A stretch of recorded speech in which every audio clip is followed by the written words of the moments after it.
আজকে আমি একটা গরমের সাধারণ রেসিপি নিয়ে হাজির হয়েছি বন্ধুরা। তো আপনাদের মাদার্স কিচেনে সুস্বাগতম। সবাই কেমন আছেন বন্ধুরা? তো দেখুন, আমি বাজার থেকেই মাছগুলো এনেছি। বাজার থেকে একটু বেলা এনেছিলাম। এর ভিতর সব আছে। এর ভিতর চিংড়ি, চেলা, বেলে, অনেক রকম মাছেরই আছে। কি আর নাম বলবো, চাঁদা, অনেক কিছু। তো আমার অনেক দিনেরই ছিল। এটা দিয়ে আমি ডাঁটা, ঝিঙে, আলু দিয়ে আমি একটা আর কি একটু মাখা মাখা ঝোল মতন আমি করবো। এই দেখেন, আমি এই সবজিগুলো দিয়ে আমি এই মাছগুলো আমি ভেজে নেবো। এতে কি লাগবে, আমাদের বাঙালির ঘরে যেগুলো থাকে আর কি, যেমন লবণ, ঝাল, হলুদ, লবণ, একটু ফোড়নের জন্য জিরে, রাঁধুনি, এর বাইরে একটু ভাজা জিরে গুঁড়ো, এর বাইরে আমার কোনো মশলা নেই। তা আসুন তাহলে আমি রান্নাটা আগে আমি মাছগুলো ভেজে সব তুলে নেব। দেখেন মাছগুলো আমার তেলটা গ্যাসে গরম আমার। এই দেখেন মাছটা আমি ভেজে নেব। মাছটা আমি সুন্দর করে আমি একটু ভেজে নেব। আমি একবার এই মাছটা আমি দিয়ে দিই।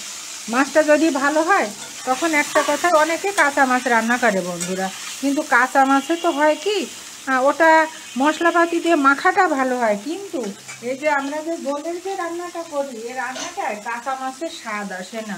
তাই মাছটা সবসময়ের জন্য চেষ্টা করবে একটু ভেজে নেওয়ার জন্যে, তাহলে রান্নাটা অনেক সুস্বাদু হবে। তাই মাছটা ভেজে নিই। দেখুন আমার মাছটা ভাজা। হয়তো আপনারা বলবেন যে মাছটা এত ভাজলে কি স্বাদ পাওয়া যায়? হ্যাঁ বন্ধুরা, এই যে রান্নাটা তো, এটা যদি আপনি মাছ যদি ভেঙেও যায় আপনার, কিন্তু আপনি মাছের একটা স্বাদ পাবেন। এই তরকারিটায় সুন্দর একটা স্বাদ আসবে। এটা সাবেকিয়ানা রান্না, এটা এখনকার রান্না নয়, এটা অনেক পুরনো রান্না। আমার মাকে দেখেছি বাজার থেকে আগে মাছ আনলে, আমাদের ক্ষেত ছিল, আমার বাবা কৃষক ছিলেন। তা বাজার থেকে এই মাছটা আনলে পারে আমার মা দৌড়ায় খেতে নেমে যেতেন। দৌড়ায় খেতে নেমে যে মা ডাঁটা, ঝিঙে, যদি কচি মিষ্টি কুমড়ো থাকতো, কচি মিষ্টি কুমড়া, এই ঢেঁড়স, নানান রকম সবজি এনে এই মাছগুলো রান্না করতেন। কি বলবো, সে যে কি অসাধারণ, সেদিনটা তো আর ফিরে পাওয়া সম্ভব না। এখন তো আমরা শহরে থাকি, সবই আমাদের এই ফ্রিজিং খেতে হয় বা বাজার থেকে আনতে হয়। দেখেন মাছগুলো আমি এইভাবে, এই যে ঠিক এইভাবে ভেজে তুলে নিতে হবে। অল্প ইসে কিন্তু মাছের তরকারিটা। এবার আমি কি করব, এবার আমি একবারে আমি ফোড়ন দিয়ে দেব। আমি ফোড়নে কি দেব, ফোড়নে আমি দেব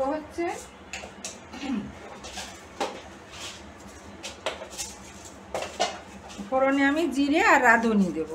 আমি এই যে হালকা একটু জিরে আর এই দেখুন রাঁধুনি, এটা আমি ফোড়নে দিয়ে দেবো। জিরে, রাঁধুনি ফোড়ন দিলাম। এতে কোনো অন্য মশলা কিচ্ছু লাগবে না, আর এত সুন্দর লাগবে খেতে গরম ভাতের সঙ্গে। মাছ খুঁজে আপনি নাই বা পেলেন, কিন্তু তরকারিটা স্বাদ হবে অতুলনীয়। এই সেকেলে পুরনো রান্না, এই যার কারণে এগুলোনের এক স্বাদই আলাদা। এবার আমি এই জিরেটা আমার যখন লাল লাল হয়ে যাবে, মশলাটার ফ্লেভার আসবে, আমি আলুগুলো ছেড়ে দিলাম। আলুগুলো আমি সুন্দর করে ভেজে নেব আগে। আলুগুলো, এই যে আলুগুলোর ভিতর আমি কী করবো, এক চিমটি আমি এক চিমটি লবণ দিয়ে দেবো। এই যে আমি এক চিমটি লবণ দিয়ে দেবো। লবণ দিয়ে আমি আলুগুলো সুন্দর করে আমি ভাজতে থাকি যত সময় পর্যন্ত সিদ্ধ না হচ্ছে আলুগুলো। দেখুন আমি আলুগুলো, এই দেখুন দেখতেই পাচ্ছেন, আমি আবার একটু সবজিটা ভাজি বেশি। দেখেন সুন্দর করে এইভাবে লাল লাল করে আমি সবজিটা ভেজে নিলাম। আলুটা ভাজার পরে এবারে আর একটা জিনিস মনে রাখবেন, সেকেলে কিছু রান্নার ধরন আছে। সেকেলে রাঁধুনিরা তো রান্না করতো, তা কিন্তু রান্নায় তো তাদের স্বাদ ছিল ভালো এখনকার আমাদের থেকে। এবার আমি ঝিঙেটা দিয়ে দিলাম। ঝিঙে যদি টাটকা হয়, আমার ঝিঙেটা ফ্রিজে ছিল, কিন্তু টাটকা যদি এনে এমনি রান্না করতে পারেন তাহলে আরও সুন্দর লাগবে। গ্যাসটা আমি একটু চড়িয়ে দিই। গ্যাসটা একটু আমি চড়িয়ে দিয়ে আমি এত সময় এই ঝিঙেটা আর এই ডাঁটাটা একটুখানি সাঁতলিয়ে নেব। এই সঙ্গে আমি তো শুকনো মরিচ দেবো না, আমি এই যে কাঁচামরিচগুলো আমি দিয়ে দেবো। এতে কোনো শুকনো মরিচ যাবে না বন্ধুরা, শুধু কাঁচামরিচ দিয়ে রান্না করবেন। আর যখন খাবেন, খাওয়ার সময় একটুখানি লেবু নেবেন, এক চিলতে লেবু নেবেন। দেখেন ঝিঙেটা এরকম দিয়ে। আর সব সময় মনে রাখবেন, আজকাল তো মায়েরা, বোনেরা নতুন রান্না করে, অনেক টিপস আছে রান্নার, যেগুলো আমরা অনেক হয়তো 100-150 বছর আগের পুরনো রান্নাগুলো রেসিপি থেকে আমরা পাই। যেহেতু রেসিপি নিয়ে কাজ করি, যেখানে যেমন যার কাছে শুনি সেইভাবে সেগুলো জ্ঞান অর্জন করার চেষ্টা করি। তরকারিতে কখনো অনেকটা লবণ দিয়ে কখনো ভাজা বা ফুটানো করবেন না। এবার আমি ডাঁটাগুলো ছেড়ে দেবো, কচি কচি কাটোয়ার ডাঁটা আর কি। ডাঁটাগুলো ছেড়ে দিয়ে আমি তো আলুতে একটু লবণ দিয়েছিলাম, আমি ডাঁটা এই যে সামান্য আমি এইটুকু লবণ আমি দিয়ে দেবো। আর কি দেবো, হলুদটা আমি পরে দেবো।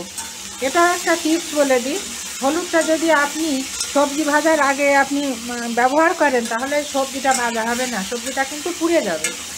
তাই কখনও সবজি ভাজার সময় আপনারা হলুদ দেবেন না, হলুদটা একটু পরে দেবেন। সবজিটা যখনই দেখবেন যে আপনার অর্ধেক ভাজা হয়ে গেছে তারপরে আপনারা হলুদটা দেবেন, দিয়ে জল ঢেলে দেবেন।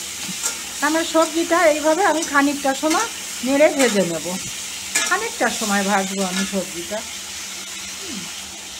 দেখুন আমার সবজিটা একটুখানি এই যে নোয়ায়ে পড়েছে লবণ দিয়ে। এবার আমি তরকারিতে সবসময় হলুদের পরিমাণ কম দিতে হবে, হলুদ একটু কম হলে ভালো, কিন্তু হলুদ যেন বেশি হয় না, বেশি হলে কিন্তু সবজির স্বাদ নষ্ট হয়ে যাবে। আর কিছু কিছু সবজি আছে সবসময় হলুদ কম দিতে হয়, যেমন পেঁপে, লাউ, চাল কুমড়ো, শাক পাতা, এগুলো নিয়ে আপনারা হলুদের ব্যবহারটা কমিয়ে করবেন, দেখবেন খেতেও সুন্দর লাগবে, দেখতেও সুন্দর লাগবে, সুন্দর লাগবে। দেখেন আমার সবজিটা এরকম হয়ে গেল। এবার আমি কি করব, মাদার্স কিচেন মানে গরম জলের ব্যবহার। আমি এবার এই যে আমার গরম জলটা করা আছে, আমি এবার কি করব, আমি আলুগুলো এবার দিয়ে দিই। আগে আমি আলুগুলো এর সঙ্গেই আমি দিয়ে দিলাম। আলুটা সিদ্ধ হতে দেরি লাগে। আর বন্ধুরা, বাজারে তো নদীর মাছ পাওয়াই যায় না, বুঝছেন, নদীর মাছ খুব কম পাওয়া যায়। সে 200, 250, 300 টাকা পোয়া যায়। হ্যাঁ, মনে করেন 500, 700, 1000 টাকা পর্যন্ত, 1000, 1200 এরকম। সবাই তো ওটা কিনে খেতে পারে না। এখন সে নদীর মাছ, এখন সে সোনার হরিণ হয়ে গেছে, বুঝছেন। তাই দেখেন আমার সবজিটা দেখেন, এতে কিন্তু শুকনো মরিচ বা কোনো মশলা আমি দেয়নি। হ্যাঁ, এবার আমি কি করব, আমার পরিমাণ মতো আমি জলটা ঢেলে দেবো, আমার পরিমাণ যেটুকু লাগবে। সবজিটা আমার সিদ্ধ হবে, তো সিদ্ধ হওয়ার পরে মাখা মাখা হবে এই রান্নাটা। আর পুরোনো দিনের রান্না, একটু বাইন্ডিংয়ের জন্য চালের গুঁড়ো আমি করে শুকিয়ে রাখি, বাইন্ডিংয়ের জন্য যখন দিব আপনাদের আমি দেখিয়েই দিব। এবার কী হবে, আমি এটাকে কিছু সময়ের জন্য সিদ্ধ হওয়ার জন্য আমি একটু ঢেকে রাখি কিছু সময়ের জন্য। হ্যাঁ, আমার রান্নাটা দেখি কত দূরে। হ্যাঁ, আমার রান্নাটা এই অবধি আমার সবজি মনে হয় ফুটে গেছে। এবার আমি কি করব, এই দেখুন সবজিগুলো আমার এই যে ফুটে আমার জলের পরিমাণটা, আমার ঝোলটা ঠিক হয়ে আসছে, আর একটু কমে যাবে অবশ্য। এবার আমি কি করব, আমার পরিমাণ মতো আমার যেটুকু লবণ লাগে, আমি পরিমাণ মতো যেটুকু আমার লবণ লাগবে আমি পরিমাণ মতো, আপনারা যে যেমন লবণ খাবেন আর যে যেমন রান্নায় আমি একটু মিষ্টির প্রয়োগ করি, যে যেমন মিষ্টি খাবেন সে সেইভাবে দেবে। আর আমি এই যে বাইন্ডিংয়ের জন্য আপনাদের আমি বলেছি, বাইন্ডিংয়ের জন্য আমি একটু সেকেলে পুরনো রান্না একটুখানি এটা চালের গুঁড়ো লাগে বাইন্ডিংয়ের জন্য আমি দিয়ে দিলাম। এটায় কি হবে, যে কোনো ঝিঙে, তারপরে ডাঁটা, পটল, বিভিন্ন জিনিস আছে যেগুলো বাইন্ডিংয়ের জন্য একটুখানি যদি আমি চালের গুঁড়ো বা ময়দার ব্যবহার না করি তাহলে সে রান্নাটা সুন্দর স্মুথ বা গ্রেভিটা গাঢ় হয় না, ভালো হয় না। তাই এটা আমি দিয়ে দিলাম। এটা দেওয়ার পরে ফুটে উঠছে, দেখুন কালারটা কত সুন্দর আসছে। এবার আমি কি করব, এবার আমি এই মাছগুলো আমি দিয়ে দেবো, মাছগুলো আমি ছড়িয়ে দেবো। মাছগুলো দিয়ে আমি বেশি সময় জাল দেবো না, মাছগুলো আমি সুন্দর করে ভেজে রেখেছি। এই দেখুন এর ভিতর সব মাছ আছে, বেলে, খয়রা, চিংড়ি, চাদা, চেলা, আর মাছের বাচ্চা, অনেক কিছু আছে। আর একটা জিনিস আমি দেবো, আমি সবসময় বলি আপনাদের যে রান্নায় সবসময় ভাজা জিরের গুঁড়োটায় স্বাদে দ্বিগুণ বাড়বে। আমি রান্নায় এই যে সেই ভাজা সেই জিরের গুঁড়োটা আমি দিয়ে দিলাম। এটা আমি কাঠখোলায় ভেজে আমি গুঁড়ো করে আমি রেখে দিই।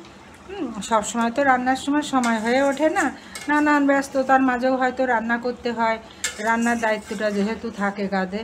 তাই দেখুন আমার রান্নাটা কত সুন্দর হয়ে গেল। এবার আপনারা ঝোল যে যেমন খাবেন সে সেইভাবে আপনারা নামিয়ে নেবেন। আর আমার এই রেসিপিটা যদি আপনাদের ভালো লেগে থাকে প্লিজ আপনাদের কাছে অনুরোধ, আপনারা আপনাদের আশেপাশে যারা আছে আপনারা শেয়ার করবেন, ওনারাও যেন করে খাওয়ার সুযোগটা পায়। আমার ফেসবুক পেজটি যারা ফলো করেননি ফলো করবেন, লাইক কমেন্ট শেয়ার দিয়ে আমার পাশে থাকবেন আশা করি। ইউটিউব চ্যানেলটি আপনারা যারা সাবস্ক্রাইব করেননি তারা সাবস্ক্রাইব করে নেবেন। আর যেভাবে আমার ভালোবেসে পাশে আছেন এইভাবে আপনারা আমার ভালোবেসে পাশে থাকবেন, এইটুকুই আমি আপনাদের কাছে চাই। তাই এবার আমি কি করব, আমি গ্যাসটা অন করে দিয়ে আমি কিছু সময় গ্যাসটা অন করে দিয়ে এবার আমি একটু সময়ের জন্য ঢেকে দেবো, তারপর আমি নামিয়ে নেব। এবার আমি সবজিটা, আমার এই মাছের ঝোলটা আমি নামিয়ে নেব। এই দেখুন আমার এই মাছের ঝোলটা আমি এবার নামাবো কী করে, আপনাদের আমি বলেছি এই যে আমার সেই সুপারির খোলাটা আছে, আমি এই হাতাটা এবার নামিয়ে নিলাম, নিয়ে এই যে মাছের ঝোলটা আমি এবার ঢেলে নেবো। এই যে মাছের ঝোলটা ঢেলে নেবো। তৈরি হয়ে গেল আমার ঝিঙে আলু, তারপরে হচ্ছে ডাঁটা দিয়ে আমার এই নদীর এই 12 সালে চুনো মাছের, এই দেখেন আমার সেই সুপারির কলা কড়াইটা দেখুন, মনে হচ্ছে না মেজে রেখেছি, আমার এই সুপারির কলার অনেকগুলো। তা দেখুন আমার রান্নাটি এই যে তৈরি হয়ে গেল। আপনাদের যদি ভালো লাগে আমার এই রেসিপিটি, আপনারা তৈরি করে খাবেন আর আমার পাশে থাকবেন। সুন্দর একটি রেসিপি গরমের দিনে, আর অবশ্যই 1 চিমটে লেবু নেবেন, কিন্তু সঙ্গে 1 চিমটে লেবু নিয়ে খেয়ে দেখুন না কেমন লাগে। সত্যি মনে হবে বারবার বাহানা আসবে রান্নাটা খাওয়ার জন্য। একদিনের জন্য হলেও আপনারা করে খাবেন। তবে হ্যাঁ, সবসময় তো পাওয়া যায় না। যখনই পাবেন ছোট ছোট 12 মিশালি চুনো মাছ, হয়তো বাজারঘাটে গিয়েছেন, চিকন চিকন ডাঁটা কিনবেন, ওর সঙ্গে টাটকা ঝিঙে আলু পটল কুচা দিতে পারেন, দিয়ে সুন্দর করে এই তরকারিটা রান্না করবেন আর সবাই মিলে একসঙ্গে বসে পরিবেশন করবেন। এটাই তো শান্তি। সবার জন্য রইল আমার তরফ থেকে শুভকামনা।